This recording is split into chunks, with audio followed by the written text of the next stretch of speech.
I've seen buyers walk away from the perfect home because of rules that don't even exist anymore. I've also seen strata owners miss out on opportunities they didn't even know they had. Look, the rules around strata living in BC have changed, and not in small ways. These updates have reshaped who can live where and what you can do with your unit, and even what rights you think you don't have. But here's the problem. Most people are still making decisions based on outdated information, and that disconnect, it leads to bad choices, missed chances, and some pretty painful surprises after they move in. So in today's video, we're gonna walk through 3 major changes that have quietly shifted the landscape of strata ownership and buying. I'll show you what's changed, what people keep getting wrong, and how to avoid falling into the same traps I keep seeing again and again. If that sounds good, let's get into it right now. Only get one chance to buy or sell your next home. Let's get it right. It's worth mentioning my name is Darren, a real estate professional based right here in the White Rock and South Surrey area. And I've been helping families just like yours buy and sell homes here all the way back since 2007. And since that time, I've worked with hundreds and hundreds of people, many of who found me right here on this very YouTube channel. So if you're seriously thinking about making a move and want some smart local advice with zero pressure, just real insight, there's a link in the description to book a time with me or my team. And together we'll help you make the right move with confidence. Okay, so you might have heard that a lot has changed with strata rules in the last couple of years, but most people don't realize just how much. One of my clients recently found a place they absolutely loved. Perfect community, great layout, great price, but they avoided it for weeks. They didn't even want to go look at it. Why was that? Well, because they thought they wouldn't even be allowed to live there, all because of a rule they didn't fully understand. Once we sat down and I walked them through the actual legislation in the Strata Property Act, they realized that the rule had not only changed to the point where not only were they allowed to live there, but we ended up negotiating a crazy strong offer and getting them into the home that they've been dreaming about. That's how easy it is to miss an opportunity when you're working off outdated information. One of the biggest misconceptions I've seen lately, and one that almost costs these clients their home, has to do with age restrictions. This was a quiet, well-run 55+ building in South Surrey, and my clients absolutely loved it. But they initially backed off even wanting to go check it out because one of them was under the age of 55, and they had a 19-year-old adult son that was still living with them at home. They assumed that automatically ruled them out, and honestly, that's a really common assumption. Most people hear 55+ and think everyone in the household has to be over the age of 55, but that's not how it works anymore. As of late 2022, the only age restriction allowed under BC Strata Property Act is 55 years and over. That means no 19+, 35+, 45+. It just doesn't exist anymore. And even then, there are built-in exemptions. If one person is over the age of 55, you're still allowed to have a younger spouse, a partner, or even an adult child living in the unit. And the child doesn't even have to be an adult. So in this case, they were fully eligible the entire time. They just didn't know it. Once we cleared that up, we got serious, made the offer, and they ended up with a great home in a community they didn't even think that was an option. And here's the thing, this is kind of an important story because it just doesn't affect buyers. Around this time last year, I visited a property in White Rock where the strata was technically listed as a 19+, which sounds restrictive, and it kind of was, but that kind of age bylaw had already been wiped out by provincial legislation. And here's the kicker. The strata hadn't filed any official bylaw updates with the Land Titles Office since the building was created in the late 70s.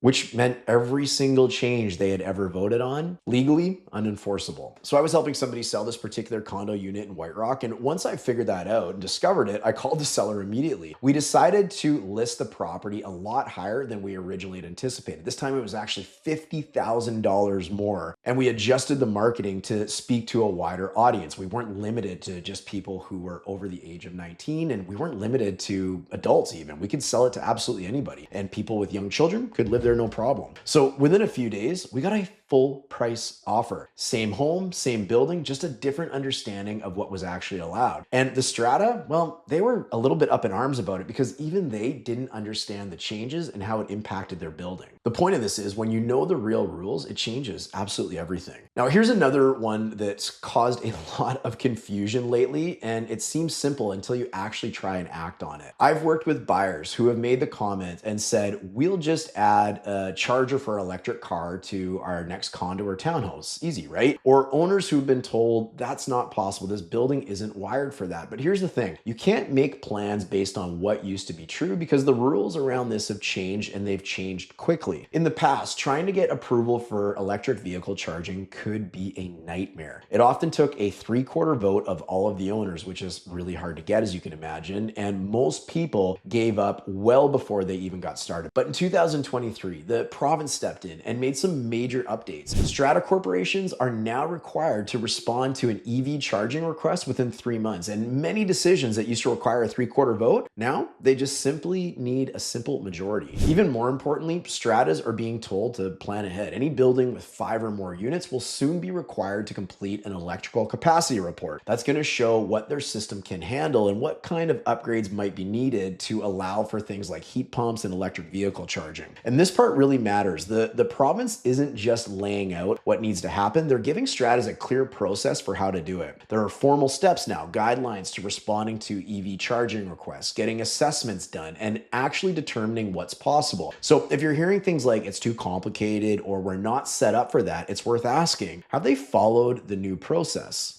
Now, that said, here's a quick tip for somebody that maybe has an electric vehicle or even sellers living in a strata complex that doesn't allow for electric vehicle charging just yet. For someone buying a home, older properties are still struggling with this. A lot of them just don't have the electrical infrastructure to support individual chargers for everyone in the complex. That doesn't mean that they're a bad option, but it does mean that you have to ask the right questions up front. And that's where a professional who knows the buildings, knows what they can look for, can save you a lot of time and frustration. Because the truth is, there is a future coming where buyers will flat out refuse to buy in a complex that doesn't support EV charging. And honestly, I'm actually seeing this all the time right now. It's one of the first questions many buyers ask me. So a takeaway for that as well is for people living in a strata that doesn't allow for EV charging, you better get on top of it because it is the way of the future and you might find yourself having a lot of challenges selling down the road and at a big disadvantage. Before we get into the third big change, a quick heads up. If you're planning to buy a home this year, there's actually free money available. We're talking about municipal, provincial, and federal incentives, whether you're buying, renovating, or just trying to tap into programs that most people don't even know exist. We've pulled together everything that we could find, links, quick summaries, and key details all in one place. So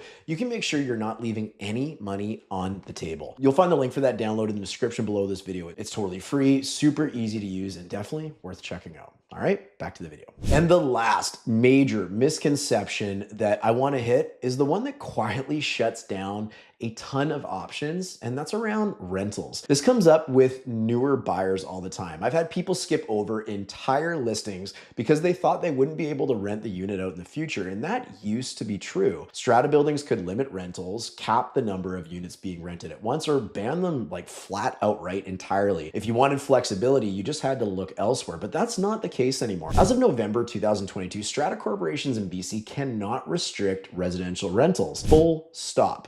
Any bylaw that used to ban or limit rentals, it's now invalid. And strata boards can't vote to bring it back. The only thing that they can still regulate is short-term rentals like Airbnb, but long-term rentals are now completely allowed. That changes the game for a lot of people. If you're buying now and planning to live there, but might rent it out in the future, this opens up your options. If you're buying for a family member, but want flexibility later, same thing. And if you're selling, this makes your property more appealing to a broader group of buyers than it was just a couple years ago. The biggest risk here isn't breaking a rule. It's misunderstanding what the rules actually are and missing out on a property that would have been perfect. So here's the bottom line. Understanding these changes isn't just helpful, it's strategic. Whether you're buying your first strata property or you've owned in one for many years, these updates affect what you're allowed to do, what your home is worth, and how much flexibility you really have. And the truth is, a lot of people, including some real estate professionals, are still operating off assumptions that are completely outdated. The government keeps making changes to improve how stratas function, and while that's a good thing, it also means the rules are shifting faster than most people can keep up with. Staying on top of it is key, and if you're not tracking every detail, it's pretty easy to miss something that could seriously impact your next move. Of course, that's why working with someone that actually knows strata and stays up to date matters. It's not just about protecting you from mistakes, it's about uncovering options and advantages you might have never known even existed. And speaking of what most people miss, in the next video, I'm breaking down the most important steps to buying a home this year. Not the usual checklist stuff either. I'm talking about the stuff that buyers keep getting wrong and seriously regret later on. So if a move might be on your radar, you do not want to miss this one. And the good news is it's coming up right now.